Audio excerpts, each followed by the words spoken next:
F equals to M a गलत है। अब तुम लोग बोलोगे शायद से मेज गलत बात बता रहा है, ऐसा तो हो ही नहीं सकता, हमने बचपन से पढ़ा है कि F equals to M a ही होता है। लेकिन नहीं, मैं तुम्हें साबित करके दिखाऊंगा कि न्यूटन का सेकंड लॉ जो है वो गलत है, पर एक तरीके से सही भी, एक तरीके से गलत भी है। सो कॉन्टेक्स्ट पे ध्यान रखना। सो हे गाइस, मैं कौन हूँ? मैं हूँ डॉक्टर मीस, एक टाइम लॉर्ड, और आज मेरा काम है तुम्हें पढ़ाना न्यूटन के 3 लॉ 10 मिनट के अंदर। हमने 28 सेकंड बर्बाद कर दिया, सो हमें अब जल्दीबाजी करनी पड़ेगी। सो अब स्टार्ट करते हैं। बाय द वे गाइस, हमारे चैनल के हो चुके हैं 97 सब्सक्राइबर्स, बस 3 सब्सक्राइबर्स बचे हैं, जाओ सब्सक्राइब करो। हमारे हो जाएंगे 100 सब्सक्राइबर्स, 1 सेंचुरी हम मान लेंगे। उसके बाद हमें मारनी है 10 सेंचुरी ऐसी, और मतलब 9 सेंचुरी और मारनी है। सो या तब हो जाएंगे 1000 सब्सक्राइबर्स। तो जाओ अभी सब्सक्राइब करो एंड लेट्स गेट स्टार्टेड। सो ये रहा न्यूटन का फर्स्ट लॉ, सब लोग जानते हैं। अब न्यूटन का फर्स्ट लॉ क्या कहता है? ये देखो प्रिंसिपल कोड दिख रहा है तुम्हें, इतनी हार्ड लैंग्वेज में। सिंपल लैंग्वेज में क्या है कि कोई भी चीज को, अगर कोई चीज चल रही है या रुकी हुई है, उसको चेंज बिल्कुल पसंद नहीं है। कोई चीज चल रही है वो चल जाना पसंद करेगी, कोई चीज रुकी है तो रुकना पसंद करेगी। उसे बिल्कुल भी चेंज पसंद नहीं है, बिल्कुल भी नहीं, उसको पसंद ही नहीं कोई उसको चेंज के लिए बोले। लेकिन अगर उसे चेंज करना तो हमें एक्सटर्नली फोर्स लगाना पड़ेगा, और इसी को हम कहते हैं इनर्शिया। अब देखो इनर्शिया का तुम्हें डेफिनेशन मिल जाएगी, सिंपल बात है। पर इनर्शिया डिपेंड किस पे करता है? इनर्शिया डिपेंड करता है मास पे, इसलिए ये प्रोपोर्शनल होता है मास पे। अब हायर मास होगा तो इनर्शिया भी ज्यादा लगेगा। कैसे समझो, एक ट्रक है और एक गाड़ी है, दोनों मतलब क्या कहेंगे, इंजन फेलियर हो गया। अब एक ट्रक को तुम्हें लेके जाना है वर्कशॉप, एक कार को लेके जाना है वर्कशॉप।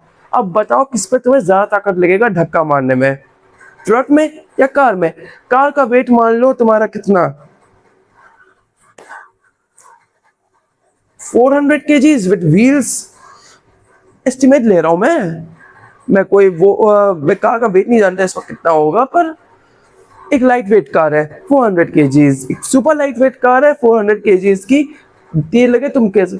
लेकिन उसी जगह एक ट्रक 2000 kg, इवन तो नहीं है पर मान लेते हैं, एग्जांपल है। सो अब तुम उसे धक्का लगाओगे, किसको ज्यादा तुम्हें फोर्स लगानी पड़ेगी, कार को या ट्रक को? तुम्हारा आंसर होना चाहिए ज्यादा फोर्स लगाना पड़ेगा तुम्हें ट्रक को। कार इजिली पुश हो जाएगी और तुम वर्कशॉप तक पहुंच जाओगे। बस यही है तुम्हारा इनर्शिया।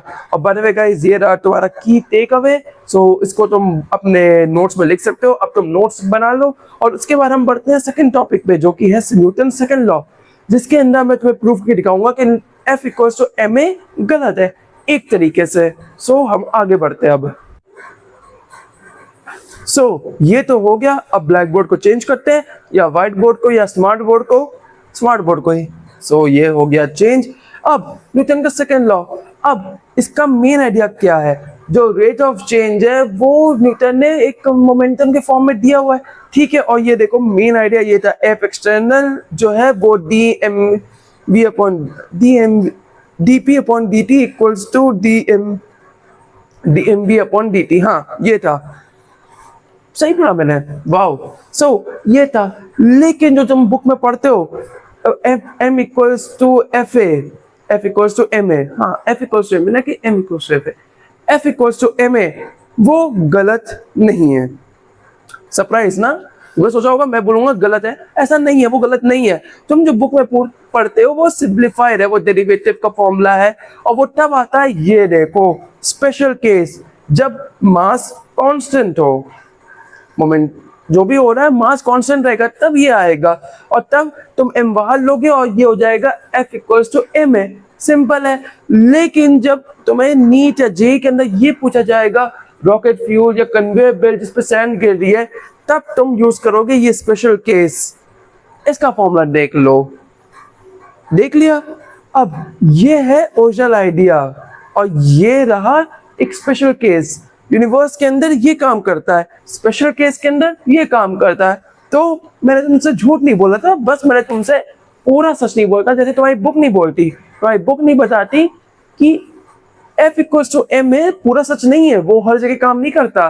रॉकेट फ्यूल्स अलग अलग जगह जहां पे मास चेंज हो रहा है, वेरिएबल है, वहां पे ये वाला आएगा, और जहां पे मास कांस्टेंट है वहां पे ये वाला आएगा। सिंपल। अब ये रहा की टेक अवे, तुम देख सकते हो। एंड या मैं तुमसे झूठ नहीं बोला था, मैंने बोला था और मैं तुमसे वादा भी रखा। सो अब हम बढ़ते हैं आगे अपने थर्ड लॉ पे। सो पहले तुम ये लिख लो और ध्यान से लिख लेना। अब आता है थर्ड लॉ, और थर्ड लॉ कुछ ऐसा दिखता है। न्यूटन थर्ड लॉ फॉर्मूला क्या है? F A B equals to minus F B A. क्या है ऐसा समझो, every action has equal and opposite reaction. ये तुमने बचपन से सुना है कि जो करोगे वैसे ही भरोगे, या कर्मा रिटर्न्स, ये सब चीजें इसी से डिराइव कह सकते हो तुम। लेकिन सिंपल बात समझो, ये कहना क्या चाहती है, जो तुम करोगे वैसे ही या तो इक्वल और उसको ऑपोजिट रिएक्शन हो सकता है। इक्वल होगा या तो opposite reaction, equal opposite reaction होगा। सिंपल बात है। अब उसके कुछ रूल्स हैं। पहला रूल ये, इतना बड़ा रूल रखता हो, डिले नहीं होगा। सिंपल बात में ये जो पहला रूल बता रहा है वो कह रहा है डिले नहीं होगा, इंस्टेंटेनियस में आंसर मिल जाएगा। जो चीज उस वक्त होगी उसका आंसर भी उसी वक्त मिल जाएगा। ये नहीं होगा कि उसको लैग इफेक्ट मिलेगा, बाद में मिलेगा, नहीं। वो कर्मा एंड कर्मों का फल में ही होता है जो तुम्हें सालों बाद मिल सकता है, लेकिन न्यूटन के हिसाब से तुम्हें उसी वक्त मिल जाएगा। सिंपल बात है।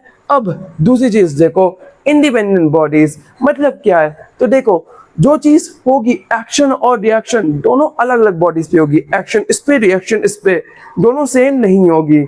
इसलिए ये फन फैक्ट है।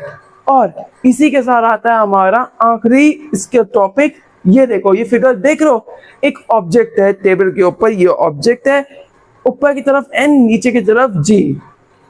क्या बता रहा है? देखो, ये दोनों जो है फोर्सेस है, एक न्यूटन फोर्स है और एक तुम्हारा एन फोर्स, नहीं न्यूटन नहीं, एन फोर्स है, और एक तुम्हारा ग्रेविटेशनल फोर्स है।